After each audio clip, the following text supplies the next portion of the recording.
NCERT history class 10th का chapter 4 the age of industrialisation, ये उसका सेकंड पार्ट है। लाइफ ऑफ द वर्कर, अब वो वर्करों की लाइफ कैसी थी। जब भी वर्करों बहुत ज़्यादा हो जाते थे, मतलब वर्करों की क्वांटिटी ज़्यादा हो जाती थी और काम थोड़ा कम हो जाता था, तो इसका जो असर है उनके जीवन पर भी पड़ता था। जब भी रोज़गार की खबर गांव तक पहुंचती शहर से, तो कई सारे सैकड़ों मजदूर वो शहर पहुंच जाते जॉब के लिए। और जॉब की संभावना तब बहुत ज़्यादा हो जाती थी यदि आपका कोई रिश्तेदार या कोई पहचान का व्यक्ति कोई उस फैक्ट्री एंड इंडस्ट्री में लगा हुआ है।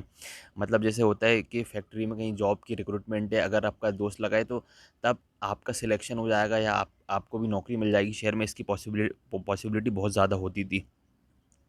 लेकिन हर आदमी का कनेक्शन है, हर आदमी के साथ ऐसा नहीं था कि उसका कोई ना कोई रिश्तेदार, कोई ना कोई पहचान का वहाँ पर जॉब कर रहा हो।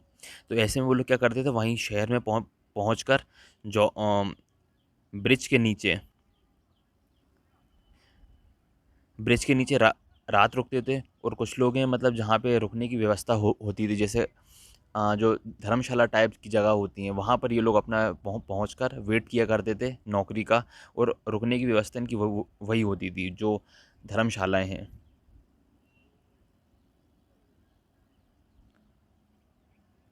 लेबर की जो कंडीशन है वो सीज़न पर डिपेंड करती थी, मतलब उनके काम की कंडीशन है सीज़न टू सीज़न डिपेंड करती थी। एक बार सीज़न चला गया तो उनको वेट करना पड़ता था।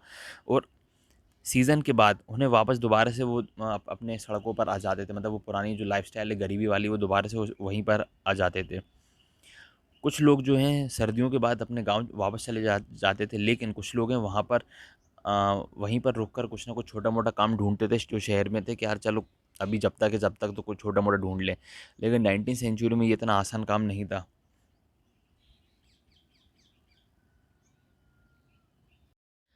मज़दूरों की सैलरी थोड़ी-सी बड़ी थी, लेकिन उससे उनकी लाइफ़ में कोई बहुत ज़्यादा ख़ास इम्पैक्ट नहीं आया था, क्योंकि जो मार्केट फ्लक्चुएट करता रहता था, चीज़ें वो महँगी सस्ती होती रहती थी। और एक टाइम था जब नेपोलियन वार हुआ था, तब उस टाइम पे महँगाई काफ़ी बढ़ गई थी, बट मज़दूरों की सैलरी उतनी उतनी रही थी। अब वो पहले जितना सामान खरीद सकते सकते थे, अब वो मतलब खरीदने के कैपेबल नहीं थे, क्योंकि महँगाई काफ़ी ज़्यादा हो गई थी। और उनकी सैलरी जो है वो इस पर भी डिपेंड करती थी कि उन्होंने कितना काम करा, कितने दिन काम करा, कितने घंटे काम करा, मतलब हर चीज़ की एक्यूरेट टाइम मतलब डिसाइड करती थी उनकी सैलरी। और मिड 19th सेंचुरी में जो शहरों की हालत है वो कुछ हद तक ठीक थी, लेकिन उसके बावजूद भी वहाँ पर 10% गरीबी थी। और 1830 में जो जब इकोनॉमिक मंदी आई आई थी, मतलब आर्थिक स्थिति कमज़ोर पड़ी थी, तो अनएम्प्लॉयमेंट का रेट 35 से 75% तक पहुँच गया था।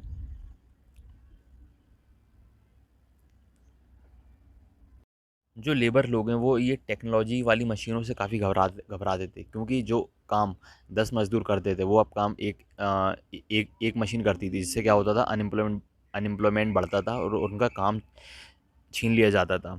और ये ऐसी एक मशीन थी स्पाइनिंग जेनी, जो कि जिसको सूत काटती थी। अब ऐसे में क्या हुआ, बेसिकली ये वाला जो काम है वो महिलाएं करती थी। अब जो सूत काटने का काम है वो महिलाओं का था। अब क्या हुआ, उनका एम्प्लॉयमेंट छिनने लगा था। अब उन्होंने इस मशीन का विरोध करा और इस पर अटैक भी करा था। और ये जो लड़ाई है लंबे समय तक, कुछ टाइम तक चलती भी रही थी।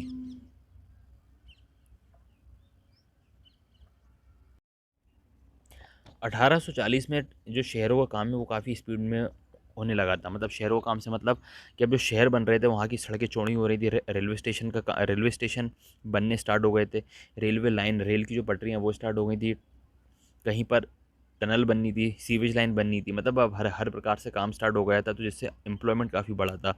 और 1840 तक जो वर्कर की क्वांटिटी वो जस्ट डबल हो गई थी। और उसके 30 साल बाद और डबल हो गई थी।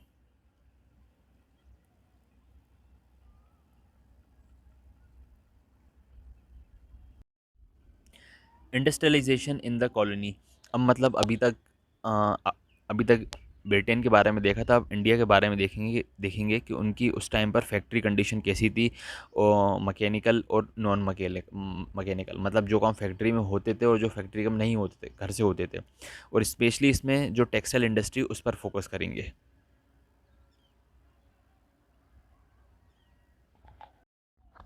The age of Indian textile, मतलब जब मशीन इंडस्ट्री आई भी नहीं थी पूरे वर्ल्ड में, जब मशीन इंडस्ट्री का कोई नामो निशान नहीं था, तब भी ऑल ओवर वर्ल्ड में मार्केट चलता था बिजनेस। और उस टाइम पर इंडिया का ही दबदबा था। इंडिया का जो रेशम है दुनिया भर में काफ़ी फेमस था, क्योंकि बाकी के देशों में जो रेशम होता था वो थोड़ा सा मोटा होता था, उसकी क्वालिटी थोड़ी अच्छी नहीं होती थी। और इंडिया का जो रेशम था उसकी बहुत ही फाइन क्वालिटी थी और बहुत ही शानदार था, इसीलिए उसका दुनिया भर में काफ़ी फेमस था। अर्मेनी और पर्शियन के जो मर्चेंट हैं वो लोग क्या करते थे, पंजाब से अफ़गानिस्तान होते हुए सेंट्रल पर्शिया तक जाते थे। जो उनके पास ऊँट होते थे उनकी उनके जो पीठ पर लाद लाद कर यहाँ से माल अपने देश ले जाते थे। और इंटरनेशनल मार्केट को कनेक्ट करने के लिए और जो जिसने हेल्प की है वो थे इंडिया के पोर्ट। जैसे गुजरात में सूरत है, जो जिसने गल्फ़ और रेड सी को जोड़ा। और कोरोमंडल कोस्ट जो केरला में है, मसूलीपट्टनम, हुगली और जो बंगाल में है, वेस्ट बंगाल में, तो इन्होंने भी काफ़ी मदद करी इंटरनेशनल मार्केट को, इंटरनेशनल बिजनेस को जोड़ने में। कि जो मार्केट था जो इंटरनेशनली काम कर रहा था, इसमें कई सारे इंडियंस भी शामिल थे। ये लोग क्या करते थे, उसको फाइनेंस भी करते थे, सामान ले जाते थे और और उसको सप्लाई भी करते थे। अभी काम कैसे होता था, और जो सप्लायर लोग हैं, मतलब ये जो मतलब सीधा ही बात, ये जो बीच के बिचौलिए लोग थे, मतलब जो मीडिएटर लोग होते हैं, ये वो लोग थे। इनका जो कनेक्शन है, मतलब जो ग्रामीण इलाके हैं, जो लोकल एरिया हैं, वहाँ से लेकर इनका कनेक्शन डायरेक्ट वहाँ तक था, जो पोर्ट तक है वहाँ तक कनेक्शन था। ये लोग क्या करते थे, जो वीवर्स लोग हैं उनको एडवांस देते थे, उनसे कपड़ा बनवाते थे। जब वो कपड़ा रेडी हो जाता था तो उसको जाकर पोर्ट में सप्लाई कर देते। और पोर्ट में जो शिप जो बाहर के देशों से आए हैं, कोई अरब से आया है, कोई पर्शियन कंट्री से आया है, कोई कहीं से आया है, किसी देश से आया है, तो वहाँ पर जाकर इनसे नेगोशिएट करते थे। जो उनको पैसा ठीक लगता था उसमें अपना सेल कर देते थे।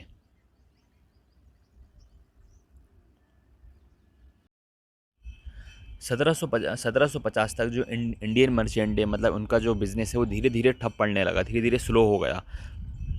क्योंकि जब यूरोपियन पावर में आ गए थे, उन्होंने क्या करा, सबसे पहले जो कोर्ट है, जो मतलब राजा का दरबार है, उनसे उन्होंने कई प्रकार का डिस्काउंट लिए अपने बिज़नेस करने के लिए। और धीरे धीरे उन्होंने इस पर काफ़ी मोनोपोली कर ली। और इसका रिज़ल्ट ये हुआ, इसका जो इम्पैक्ट है सूरत और हुगली के जो पोर्ट हैं, मतलब उनका जो बिज़नेस है, जिस तरीके से बिज़नेस चलता था उस पर पड़ा। और एक्सपोर्ट धीरे धीरे कम हो गया। और जो इसका ऑल ओवर बिजनेस पे काफ़ी इम्पैक्ट पड़ा, और जो लोकल जो बैंकर हैं वो बैंकरप्ट हो गए। और इसका एक एग्जांपल दिया हुआ है कि last year of 17th century में जो मार्केट है वो सूरत का, वो 6 बिलियन है। 6 बिलियन का मतलब होता है 1 करोड़ 60 लाख रुपए। और 1740 तक इसका गिरकर 30 लाख हो गया था। Last year of 17th century का मतलब होता है 1680 या 1690। मतलब उस टाइम पे इतना बिजनेस होता था 16 मिलियन का, और 1740 तक आते आते 3 मिलियन का हो गया। मतलब उनके आने से लॉस ही हुआ था।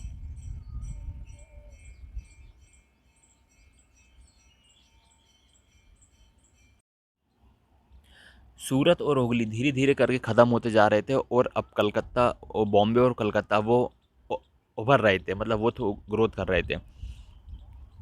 पुराने पोर्ट खत्म हो रहे थे और नए नए नए पोर्ट बन रहे थे। इसका सीधे सीधा मतलब ये होता है कि अब कॉलोनियल पावर, मतलब जो अंग्रेज़ लोग हैं वो पावर में आ रहे थे। अब जो भी काम है, जो भी बिज़नेस है, वो यूरोप न्यू पोर्ट में होता था, और नए पोर्ट जो हैं वो यूरोपियन के कंट्रोल में थे। इसका मतलब होता है कि जो यूरोपियन बिज़नेस पूरा कर रहे थे, इससे क्या हुआ, जो पुराना ट्रेडिशनल सिस्टम है जो इंडिया में चल रहा था उसको इन्होंने ख़त्म कर दिया। मतलब जो पुराने बिजनेसमैन थे, जो ट्रेडर थे, मर्चेंट थे, वो धीरे धीरे करके ख़त्म हो गए। और जो बचे कुचे थे छुटपुट, उन्होंने सोचा, मतलब उनके पास एक ही रास्ता था कि अगर अब इंडिया में बिज़नेस करना है तो उन्हें अंग्रेज़ों के बनाए गए रूल्स के मुताबिक उन्हें अपना काम करना पड़ेगा। और अंग्रेज़ों के आने के बाद इनकी लाइफ में जो वीवर्स हैं, बुनकर हैं, आर्टिस्ट हैं, जो भी अपना बिजनेसमैन है, उनकी जीवन पर क्या इम्पेक्ट पड़ा।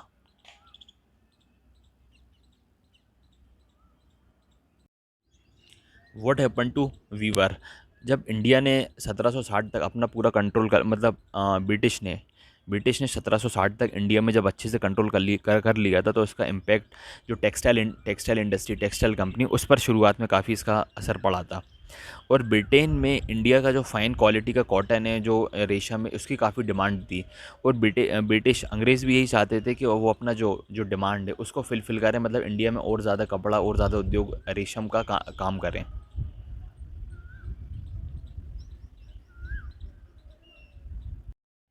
ब्रिटिश ने पॉलिटिकल पावर अब बंगाल में और कर्नाटका में, इसका मतलब होता है कर्नाटका में अपनी जो पॉलिटिकल पावर है स्थापित करने से पहले उन्हें इन इन सब चीज़ों का काफ़ी, ये जो ट्रेडिंग होता था इसमें काफ़ी प्रॉब्लम्स आती थी, क्योंकि उस टाइम पर डच थे, फ्रेंच थे, पुर्तगीज़ थे, और जो लोकल ट्रेडर हैं वो लोग भी थे।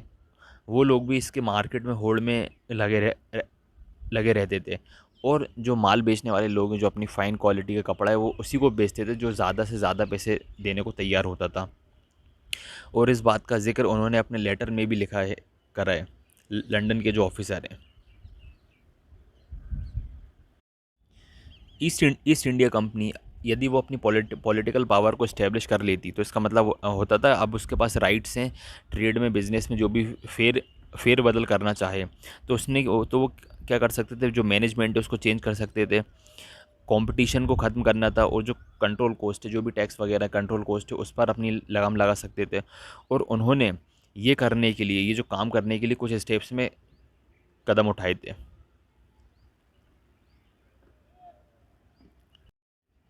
पहला स्टेप तो ये था, जो ईस्ट इंडिया कंपनी ने उसने क्या करा, जो बीच के बिचौलिए लोग थे, जो मीडिएटर लोग थे, उनको सबसे पहले ख़त्म कर दिया। अभी चाहती थी कि ये ईस्ट इंडिया कंपनी ही जो फ़ाइन क्वालिटी का कपड़े का काम करते थे, डायरेक्ट ईस्ट इंडिया कंपनी उन लोगों पर नज़र रखे। अब वो नज़र कैसे रखे कि भैया वो किस क्वालिटी का कपड़ा बना रहे हैं, कैसे बना रहे हैं, क्या प्रोसेस है उनकी, तो उन्होंने इसके लिए पर्टिकुलर एक आदमी रख दिया, जिसका नाम जिसको गुमाश्ता कहा जाता था, मतलब एक बेसिकली सुपरवाइज़र। भैया तुम इनको देखो ये कैसे काम कर रहे हैं, क्या कर रहे हैं। अब मतलब ईस्ट इंडिया कंपनी डायरेक्ट अब उन व्यूवर्स पे, बुनकर पर नज़र रखना चाह रही थी।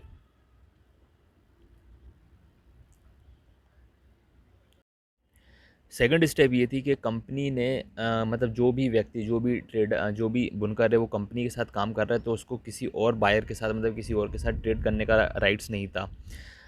इस कंपनी उनको एडवांस भी देती थी, जो पैसे लिए उनसे वो सामान खरीदे और माल बनाए।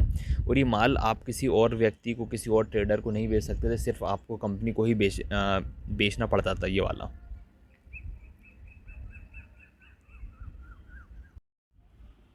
लोन मिलने लगा, और उसी के साथ साथ जो कपड़े की डिमांड है वो भी धीरे धीरे बढ़ने लगी। और ये जो सिस्टम शुरू हुआ था, और पैसे की लालच में बुनकर ने इन सिस्टम को एक्सेप्ट कर लिया। कई सारे बुनकर के पास छोटी छोटी ज़मीनें थी, उनसे क्या करते थे वो अपनी रोज़ी रोटी कर ले कर लेते थे, जैसे तैसे गुजारा। अब क्या हुआ, उन्होंने अपनी जो ज़मीन है उस पर लीज़ पे देना स्टार्ट कर दी, और पूरा अपना ध्यान, पूरे डिवोटी हो गए, पूरे ध्यान वीविंग पे लगा दिया, जो बुनकारी का काम होता है उस पर लगा दिया। अब फैमिली का हर सदस्य कुछ ना कुछ काम करता था, मतलब घर के सारे फैमिली मेम्बर अब कुछ ना कुछ काम करने लगे, और स्पेशली जो बुनकारी से रिलेटेड है वो सारे काम होने लगे। धीरे धीरे क्या हुआ, जो वीवर बुनकर लोग हैं उनके और जो गुमाश्ता भी, जो सुपरवाइज़र था अंग्रेज़ों का, उसके बीच टकराव पैदा हो गए। इससे पहले क्या होता था, जो मर्चेंट लोग हैं वो लोग क्या करते थे, गांव में ही रहते थे, और जो बुनकर लोग हैं उनके साथ एक प्रकार का उनका फैमिली रिलेशनशिप टाइप में था, मतलब उनकी बॉन्डिंग अच्छी थी बुनकर की, और जो मर्चेंट लोग थे उनकी मदद भी करते थे। अगर किसी प्रकार की कोई समस्या आती थी तो उनके साथ साथ सपोर्ट भी करते थे, उनकी हेल्प हेल्प भी करते थे। लेकिन जो गुमाश्ता है, जो अंग्रेज़ों ने अपॉइंट करा था, ये बाहर के लोग हैं, इनको गाँव का सिस्टम का कोई नॉलेज नहीं है। ये जब भी आते थे अपना सामान वामान चेक करने के लिए, सिपाही के साथ, प्यून के साथ आते थे। यदि कोई गड़बड़ी मिलती थी सामान में, या फिर समय पर रेडी नहीं होता था, तो उनको मारा भी जाता था। ना तो वो किसी को अपना सामान बेच भी नहीं सकते थे, एक ये भी समस्या थी। वो एक प्रकार से जो अंग्रेज़ों ने लोन दिया था उससे बंधे हुए थे बुनकर।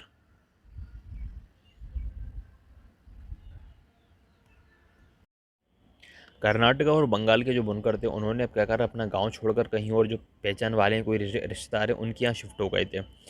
उन्होंने और कंपनी से रिवोल्ट कर दिया, बगावत कर दी कंपनी के, और जो कंपनी के ऑफिसर थे। और कुछ समय बाद उन्होंने लोन देने से भी रिफ्यूज़ कर दिया और उन्होंने अपना काम बंद कर दिया। और जो लेबर वर्ग है, एग्रीकल्चर वगैरह पे ध्यान देना स्टार्ट कर दिया। और 19वीं सेंचुरी आते आते कॉटन का जो सिस्टम है, जो कॉटन वीवर हैं और जो कपड़े का से रिलेटेड जो काम करते हैं, अब उन पर एक नई समस्या आ गई थी।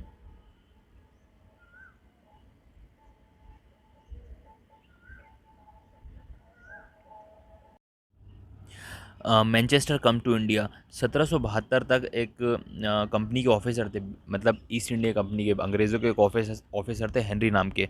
उन्होंने कहा कि इंडिया का जो टेक्सटाइल है उसकी जो डिमांड है इंटरनेशनल मार्केट में कभी भी कम नहीं हो सकती, क्योंकि इंडिया में जिस जिस क्वालिटी का कपड़ा बनता है वो मतलब वैसी पूरी दुनिया में कहीं पर भी नहीं है। लेकिन 19वीं सेंचुरी में ऐसा क्या हुआ कि इसकी डेक्लाइन, इसकी कमी आनी स्टार्ट हो गई। 1812 में जो एक्सपोर्ट है वो 33% था। लेकिन 1850 तक, 1851 तक ये सिर्फ 3% हो गया। ये जो डेक्लाइन है, कमी हुआ था, इसके पीछे क्या कारण है, क्यों हुआ था?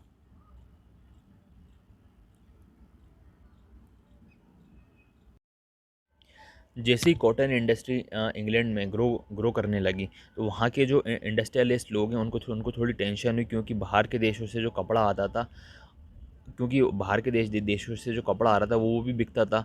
और जो इंग्लैंड के इंडस्ट्रियलिस्ट लोग हैं वो भी बनाते थे। तो उन्होंने गवर्नमेंट को प्रेशर करा कि भैया जो बाहर से जो कपड़ा वगैरह आता है उस पर इम्पोस्ट ड्यूटी लगाई जाए।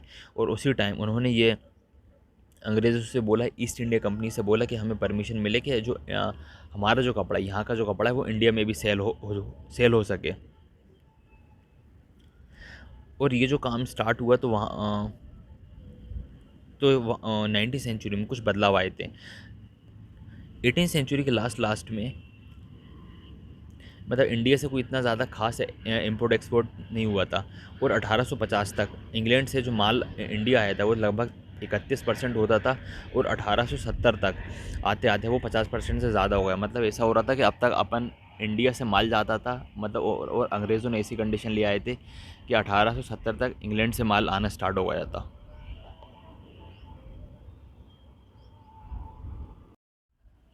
इंडिया के जो कॉटन वीवर हैं उनके सामने दो समस्या एक साथ आ गई थी। पहला तो ये है कि भैया वो एक्सपोर्ट मार्केट कोलैप्स कर गया था, मतलब इंडिया, मतलब यहाँ से जो कपड़ा बनाते थे वो बाहर भेज नहीं सकते थे, क्योंकि वहाँ पर ऑलरेडी वहाँ पर अब ज़रूरत फुलफ़िल हो चुकी थी। अब दूसरा ये था कि इंडिया में भी नहीं बेच सकते थे, क्योंकि बाहर से जो सामान आता था उल्टा, अब मतलब यहाँ का कपड़ा ना बाहर जा सकता था ना यहाँ बिक सकता था, क्योंकि जो कपड़ा मशीन से बनता था वो इतना सस्ता होता था कि जो हम बुनकर लोग हैं उनसे कंपटीशन करना काफ़ी मुश्किल था। 1850 तक जो इंडिया के जो बुनकर हैं उनकी हालत बहुत ज़्यादा ख़राब हो गई थी।